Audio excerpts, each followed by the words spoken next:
नमस्कार मंडळी, ठरलं तर मग या मालिकेच्या आजच्या भागात आज बघणार आहोत. सर्वजण जेवणासाठी बसलेले असतात तेव्हा प्रिया म्हणत असते की विमलताई हे चैतन्याचं ताट आणि अर्जुन हे तुझं ताट. अस्मिता लगेचच म्हणायला लागते की तन्वी, अगं किती मस्त खीर बनवली ग तू.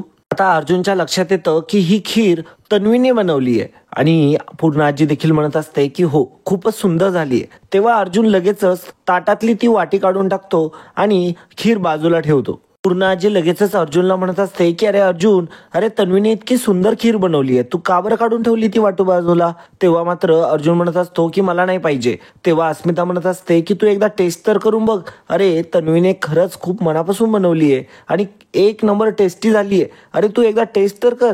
तेव्हा मात्र अर्जुन पूर्णपणे इग्नोर करत असतो. मग अर्जुन म्हणत असतो की मी फक्त 2 माणसांच्या हातची खीर खातो, एक मामा आणि दुसऱ्या मिसेस सायली. आता म्हणत असतो की अर्जुन, तू तन्वीचा अपमान करतोय हा इथे.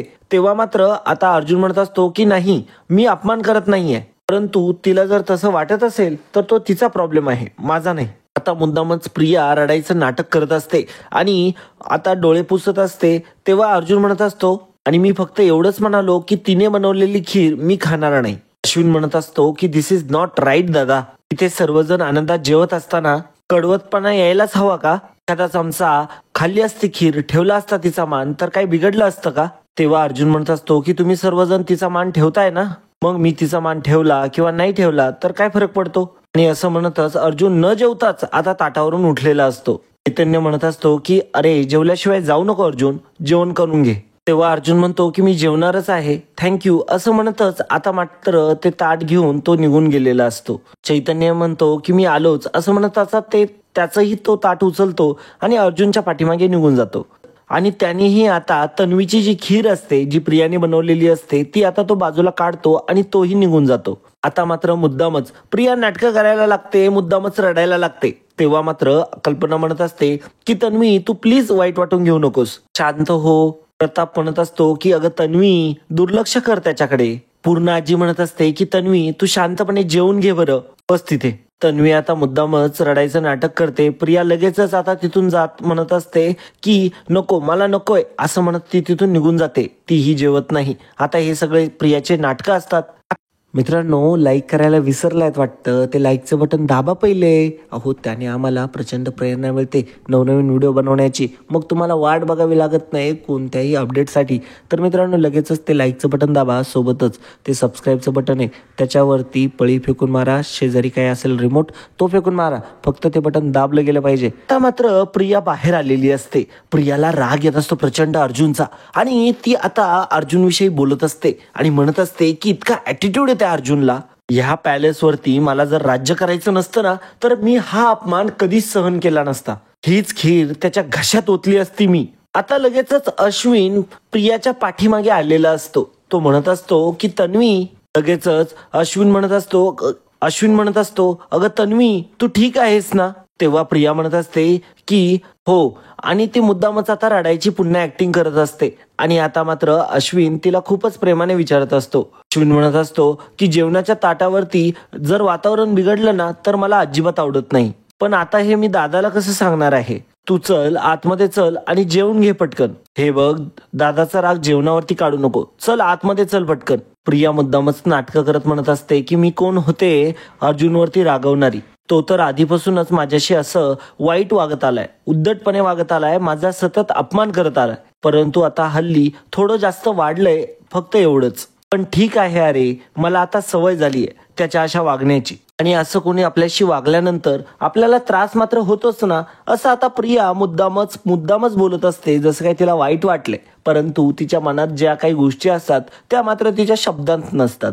आता मात्र अश्विनला ती पटवून सांगून देत असते. अश्विन म्हणत असतो की आय नो, मला माहितीये तू दादासाठी इतकं काही करतेस, इतकं काही प्रत्येक वेळेस त्याला मनवण्याचा प्रयत्न करते, परंतु दादाच्या मनात काहीच नाहीये, त्याला त्याची जाणीव सुद्धा नाहीये, त्याची कदर सुद्धा नाहीये. मी समजू शकतो ती गोष्ट, असं आता अश्विन म्हणत असतो. अश्विनला आता प्रियाची क्यू येत असते, परंतु प्रियाच्या मनात काय चाललंय याची जाणीव मात्र अश्विनला नसते.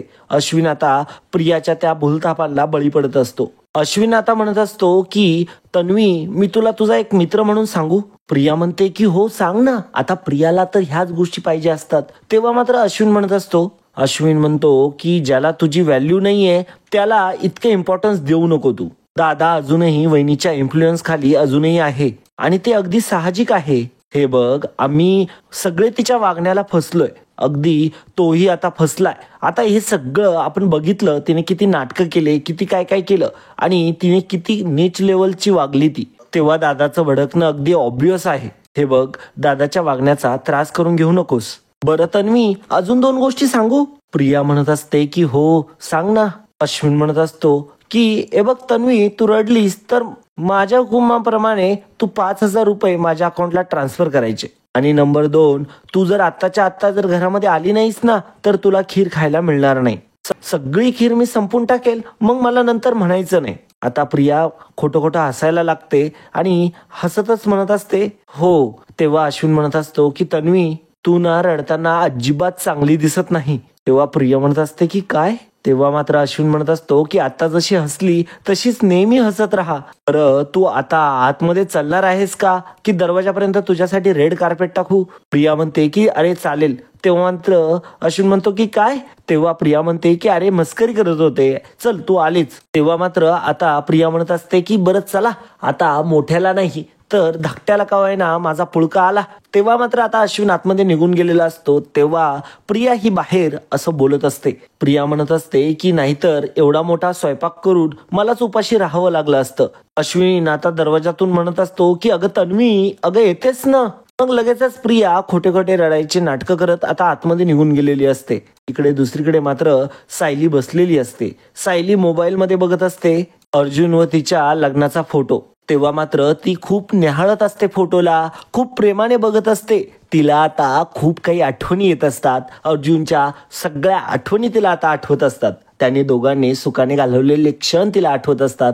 अर्जुनचं तिच्यावरती प्रेम होतं हे जेव्हा आता तिला समजलेलं असतं तेव्हापासून मात्र आता सायलीच्या मनामध्ये मात्र त्या आठवणी सतत येत असतात. आता तिला एका गोष्टीची खंत वाटत असते, ते म्हणजे इतके दिवस झाले, इतके क्षण निघून गेले, परंतु मला योग्य वेळ मिळाली नाही मी माझ्या मनातलं प्रेम अर्जुन सरांना सांगू शकेल अशी.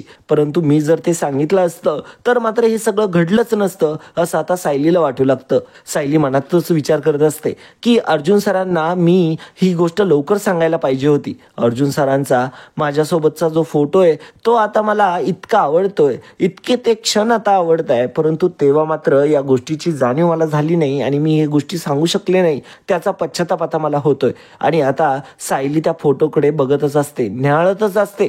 तेवढ्यातच कुसुमताई तिथं आलेली असते. तेव्हा मात्र लगेचच सायली कुसुमताईला म्हणत असते की अगं कुसुमताई, माझा आणि अर्जुन सरांचा फोटो तू वॉलपेपरला कसं काय ठेवलास ग, आणि का बरं ठेवलास तू? तेव्हा मात्र कुसुमताई म्हणत असते की का बरं नाही ठेवायचा? अगं तुला माहिती नाहीये, अगं ही जी जोडी आहे ना या फोटो मधली ती माझी आवडती जोडी आहे. तेव्हा मात्र आता कुसुमताई सुद्धा खूप खुश असते अर्जुनच्या आणि सायलीची जोडी बघून. तेव्हा मात्र सायलीला प्रचंड आनंद होत असतो. कुसुमताईला आता अर्जुन सर माझ्या सोबत आहे हे आवडायला लागलंय या गोष्टीची जेव्हा खात्री होते सायलीला, तेव्हा मात्र सायली सुद्धा खूप जास्त खुश झालेली असते. तो फोटो बघत ती पुन्हा आता प्रेमाने त्या फोटोकडे बघायला लागलेली असते. कुसुमताईला सायलीचे हे सुख पाहून क्षणिक का होईना तिला आता आनंद होत असतो. आणि कुसुमताई आता सायलीला म्हणत असते, एखादी गोष्ट सतत बोलत राहिलं ना आणि सतत बोलत राहिली ना आणि ती इच्छा मनात ठेवली ना तर ती देवापर्यंत लवकरच पोहोचते. म्हणून ना मी हा तुमच्या दोघांचा फोटो ना माझ्या मोबाईलवरती ठेवला आणि म्हणजे मी तो सतत बघत राहील आणि मनात म्हणेल या जोडीला परत एकत्र लवकर येऊ दे. असं म्हणतच आता कुसुम मात्र सायलीच्या मनाला आनंद देत असते. तेव्हा मात्र कुसुम आता काही शांत बसत असते. आता कुसुम म्हणत असते, अगं अर्जुन किती गुणी आहे ग, हे मधुभाऊंना कळलं असतं तर किती बरं झालं असतं ना. जोडे झिजवले असते परंतु अर्जुन सारखा जावई त्यांना शोधून सापडला नसता. आता मात्र सायली कुसुमताईकडे जरा हसून आणि जरा मिश्लितेने बघत असते आणि म्हणत असते की अगं तू याच अर्जुन सरांना चिडका बिब्बा म्हणायची ना. तेव्हा कुसुम म्हणत असते की अगं म्हणायचे ते मी तेव्हा, आता नाही म्हणणार. मला आधी वाटायचं की हा किती स्वार्थी माणूस आहे, तुझ्या मनाची कदरच नाही ह्याला. पण नाही ग, पण यांनी माझं मतच खोडून टाकलं. त्यांनी तुमच्यावरचं प्रेम मोडून दाखवलं आणि त्यांच्या नजरेत तुझ्याविषयी प्रेम दिसतं हा सायली. तेव्हा मात्र सायली म्हणते, आणि ताई अगं त्यांच्या कृतीत सुद्धा त्यांचं प्रेम दिसतं हा. नाहीतर ते मधुभाऊंसमोर ठामपणे उभे राहिले नसते. ते मधुभाऊंचं मन जिंकून घेतील असं त्यांनी वचन दिलं नसतं मला कधी त्यांनी. कुसुमताई म्हणत असते की नवऱ्याचं बायकोवरती प्रेम असावं तर ते असं. कुसुम म्हणत असते की भाग्यवान आहेस ग. तेव्हा मात्र सायली आता लाजत असते. तेव्हा कुसुम म्हणत असते की अगं बाई ग, लाजली माझी मोर. सायली आता खूप छानपणे लाजत असते. तेव्हा कुसुमताई म्हणत असते सायलीला, ए बघ सायली, माझ्यासमोर तुझ्या भावना कधीच लपवू नको. माझ्याकडे तुझं मन पूर्णपणे मोकळं करत जा. तेव्हा मात्र कुसुम म्हणत असते की ठीक आहे, तू मधुभाऊंना घाबरतेस, परंतु मी नाही घाबरणार. मी अर्जुनला साथ देणार बघ. पण आता मला ठरवावं लागेल त्या चिडक्या बिब्बाला आता काय म्हणायचं. हसरा बिब्बा. आता मात्र सायली लाजत असते. तेव्हा कुसुम म्हणते की नाही नाही नको, देखना बिब्बा. तेव्हा मात्र सायली आता हसत असते. तेव्हा आता कुसुम म्हणते की नाही नाही नाही नाही, हे तर तूच म्हण. कुसुमताई म्हणत असते की त्याऐवजी मी हे म्हणू का, प्रेमात पडलेला बिब्बा. सायली आता खूप मोठमोठ्याने हसायला लागते आणि खूप लाजत असते. सायली आता मनमोकळेपणाने हसायला लागलेली असते आणि हे बघून आता कुसुमला खूप चांगलं वाटत असतं. सायली अगदी दिल खुलासपणे हसत असते. अर्जुन विषयी असं बोलल्यानंतर मात्र तिला किती आनंद होतोय हे बघून आता कुसुमला सायली आणि अर्जुनच्या प्रेमाची जाणीव होत असते. सायलीला असं हसताना बघून कुसुम म्हणत असते की अशीच हसत राहा, हे बघ मला एवढंच हवंय. असं म्हणतच आता कुसुमने सायलीचे गाल धरलेले असतात आणि कुसुम सारखं सारखं प्रेमात पडलेला बिब्बा म्हणत असते आणि सायली अजून हसत असते. तेव्हा मात्र कुसुमला खूप आनंद होत असतो. तिला खूप सुख वाटत असतं, कारण की खूप दिवसानंतर सायली अगदी मनमोकळेपणाने हसलेली असते. तिचा तो पडलेला चेहरा मात्र कुसुमला बघितनासा झालेला असतो आणि आता मात्र सायली हसत असते. हे बघून मात्र तिला प्रचंड आनंद होत असतो आणि सायली आणि अर्जुनला मिळवून देण्यासाठी, त्यांना एकत्र आणण्यासाठी कुसुम आता जीवाचं रान करणार असते. आता इकडे दुसरीकडे अर्जुन ताट घेऊन रूम मध्ये आलेला असतो. तेवढ्यातच आता तिथे चैतन्य आलेला असतो. टाळ्या वाजवत असतो आणि म्हणत असतो की वाह, काय सॉलिड आहेस यार तू. इतके दिवस तू मोठ्यांना काही बोलला नाही, शांत राहिला. तन्वीने किती काही बडबड केली तरी एक चकार शब्द काढला नाही तोंडातून, परंतु तू आज ठणकावून सांगितलं सगळ्यांना. तर खीर खाईल तर ती फक्त सायली वहिनीच्या हातची वा कल्पना मावशींची. तन्वीच्या हातची तर अजिबात खाणारा नाही. आवडलं आपल्याला. तेव्हा मात्र अर्जुन म्हणत असतो की मला घरच्यांना दुखवायला नाही आवडत रे. तेव्हा मात्र चैतन्य सुद्धा आता अर्जुनकडे बघत असतो. अर्जुन म्हणत असतो परंतु ते मोठे आहे म्हणून ते कधीही चुकत नाही, असं होत नाही ना. अरे यार, मी त्यांना किती समजावण्याचा प्रयत्न केला. इमोशनली रडलो त्यांच्या समोर, माझ्या मनातल्या व्यथा त्यांच्या समोर व्यक्त केल्या, शांतपणे बोलण्याचा प्रयत्न केला, परंतु त्याचा काही उपयोग होत नाही. त्यांना फक्त दिसते ती तन्वी, फक्त आणि फक्त तन्वी. म्हणून मला त्यांच्याशी एवढं हार्शली बोलावं लागलं. तन्वीने सगळ्यांना घोळात घेतलंय असं आता चैतन्य म्हणत असतो. तेव्हा मात्र अर्जुन म्हणत असतो की परंतु त्यामुळे जर माझ्यापासून मिसेस सायली जर दूर होणार असतील तर मी ते खपून घेणार नाही. मी आता माझ्या प्रेमासाठी स्टँड घेणारच आहे. Proud of you my boy, असं आता चैतन्य अर्जुनला म्हणत असतो. आता मात्र अर्जुनला सायलीची खूप आठवण येत असते. अर्जुन लगेचच कपाट उचकतो, सायलीची साडी हातात घेतो. त्या साडीकडे तो फार प्रेमाने बघत असतो. तो साडीकडे बघत म्हणत असतो की मी घरातल्यांचं सगळ्यांचं मिसेस सायलींकडे बघण्याचं मत बदलवेल आणि माझ्या बायकोला माझ्या घरामध्ये रिस्पेक्टफुली परत घेऊन येईल. हे माझं प्रॉमिस आहे. अगदी अर्जुन आता कवटाळून त्या साडीला मिठी मारत असतो. हे माझं स्वतःशी प्रॉमिस आहे. अर्जुन आता खूपच जास्त सिरियस होऊन हे सगळं बोलत असतो. दुसरीकडे मात्र आता मधुभाऊ झोपलेले असतात आणि कुसुमताई सुद्धा तिथे असते. तेव्हा सायली तिथे आलेली असते. सायली म्हणत असते की चला उठा ना आता मधुभाऊ. तेव्हा मात्र मधुभाऊ उठत नसतात. तेव्हा कुसुम म्हणत असते की अगं थकले असतील, झोपू दे त्यांना. तेव्हा मात्र सायली म्हणते की अगं वाजलेत किती बघ ना, आता उठवायला हवं. म्हणून आता सायली त्यांना उठवण्याचा प्रयत्न करत असते, परंतु मधुभाऊ काही उठत नसतात. मधुभाऊला आता हात लावते सायली. तेव्हा मात्र आता मधुभाऊंच्या अंगाला ताप असतो आणि मग सायलीला खूप जास्त काळजी वाटते. म्हणून कुसुम देखील तिथं आलेली असते. त्या दोघीही आता मधुभाऊंना उठवण्याचा प्रयत्न करत असतात, परंतु मधुभाऊ खूपच जास्त आजारी असतात आणि ते आता हालचाल करताना सुद्धा खूप शांतपणे करत असतात. ते पूर्णपणे आता दमलेले असतात. ते म्हणत असतात की मला दमल्यासारखं वाटतंय, डोकं गरगरतंय माझं. तेव्हा सायली म्हणत असते की पटकन हातपाय तोंड धुवून घ्या, आपण कोपऱ्यावरल्या डॉक्टरांकडे जाऊ. असं आता सायली मधुभाऊंच्या काळजीने म्हणत असते. मधुभाऊ म्हणत असतात की डॉक्टरांकडे जाण्या इतपत काहीही झालेलं नाहीये, थकवा आहे माझा, तो जाईल तो. तेव्हा मात्र सायली म्हणत असते की मधुभाऊ तुमचं अंग तापलंय आणि चेहरा पण बघा कसं झालाय, काही नाही आपण डॉक्टरांकडे जातोय. तेव्हा मात्र मधुभाऊ सायलीच्या हातातून हात खेचतात आणि म्हणतात की मला नाही जायचंय. तेव्हा मात्र मधुभाऊ म्हणत असतात की मला नाही जायचं म्हटलं ना एकदा मी, आणि नाही गेलो तर काय होणार आहे दुसरं, मी मरेल ना, इतकंच ना. तेव्हा मात्र कुसुम म्हणत असते की अहो मधुभाऊ काय बोलताय तुम्ही हे. मधुभाऊ म्हणत असतात की देवाला माझी क्यू वाटली, त्यांनी मला तो वकील किती त्रास देतोय त्याच्या जाचातनं सोडलं मला. तेव्हा मात्र सायली म्हणत असते की असं अभद्र नका बोलू काही. मधुभाऊ अहो काय बोलता तुम्ही. आता मात्र इकडे दुसरीकडे सकाळी सकाळी चैतन्य अर्जुनकडे आलेला असतो. अर्जुन आता आवरत असतो. चैतन्य म्हणतो की गुड मॉर्निंग. अर्जुनही खुश असतो आणि म्हणतो की गुड मॉर्निंग. तेव्हा मात्र चैतन्य म्हणत असतो की एकदम मस्त तयार झालाय, फर्स्ट क्लास तो आज. बघ आपण खाली उतरूया, नाश्ता करूया आणि त्यानंतर 2 खूप महत्वाच्या मीटिंग्स आहे. एक तर त्या मर्डर केस बद्दल बोलायचंय आणि दुसरा तो डीके इंडस्ट्री आहे ना, त्याचा जो फ्रॉड आहे ना. अर्जुन आता मात्र खूप हसत असतो आणि खूप आनंदी असतो. तेव्हा मात्र चैतन्य म्हणतो की मी इथं इतकं इम्पॉर्टंट बोलतोय आणि तुला हसायला काय झालं. तेव्हा मात्र अर्जुन म्हणत असतो की आता तू जी मला लिस्ट सांगितली ना त्यावरती असा मोठा क्रॉस कर, इथं फक्त एकच नाव लिही. तेव्हा चैतन्य विचारतो की कुठलं. तेव्हा मात्र अर्जुन म्हणत असतो की मधुकर पाटील, माझ्या मिसेस सायली सुभेदार यांच्या वडील. चैतन्य म्हणतो की बरोबर मला हे आवडतंय, परंतु आपल्या त्या महत्वाच्या मीटिंग आहे तिकडे आपल्याला जायला लागेल. तेव्हा मात्र अर्जुन म्हणत असतो की जा ना मग तूच जा, मी आता फक्त मधुभाऊंच्या केसवरती लक्ष देतो. तेव्हा मात्र चैतन्य म्हणत असतो की अरे अर्जुन. तेव्हा मात्र अर्जुन म्हणतो की अरे तूच तर मला सांगितलं ना मधुभाऊ ते काय काय. अरे हा, मधुभाऊ जे काही सायलीकडे जाणाऱ्या प्रेमाच्या रस्त्यामध्ये उभी आहेत हातामध्ये तलवार घेऊन, तोच त्यांच्या हातातला झेंडा काढून त्यांच्या हातामध्ये पांढरा शुभ्र प्रेमाचा झेंडा मला हातामध्ये घेऊन बघताना बघायचंय. इकडे चैतन्य म्हणत असतो की अरे मधुभाऊ तुझ्याशी बोलायला सुद्धा नकार देताय, तुला एवढं इग्नोर करताय, इतकं काही काय काय बोलताय तुला ते, आणि तू त्यांच्यासोबत शांततेचा करार करायला निघालाय, ते तुला कुठं उभं सुद्धा करत नाही. आणि आता चैतन्य हसत असतो. तेव्हा अर्जुन म्हणत असतो की मी असा काही विचार करत नाही किंवा करार करत नाही, मी फक्त त्यांच्याशी फ्रेंडशिप करणार आहे, नाहीतर तोपर्यंत मग मिसेस सायली माझ्या असून सुद्धा माझ्या कधीच होणार नाही. अर्जुन म्हणत असतो की चल आता मी चाललो, असं म्हणत अर्जुन निघालेला असतो. तेव्हा मात्र चैतन्य थांबवतो आणि म्हणतो की अरे तुझी एक लॉ फर्म आहे, विसरू नको.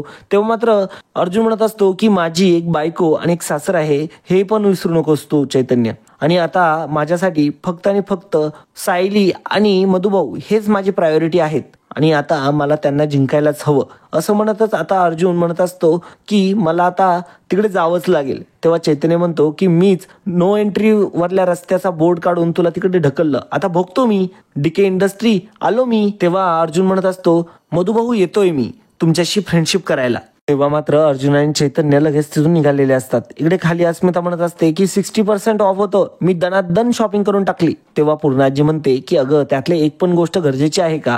तेव्हा अश्विन म्हणतो असं कसं बोलते पूर्णाजी, असं कसं म्हणतेस अगं पूर्णाजी, अगं नवीन वर्षात नवीन वस्तू नको का. आणि अस्मिता ताईने जर 2024 ची गोष्ट 2025 मध्ये वापरली तर जग काय म्हणेल. आता म्हणत असतो की अरे अस्मिताने जानेवारीत घेतलेली वस्तू ती फेब्रुवारीमध्ये तरी वापरेल का, नाहीतर परत एकदा करा शॉपिंग, असं म्हणत आता सर्वजण अस्मिताचं मजाक उडवत असतात.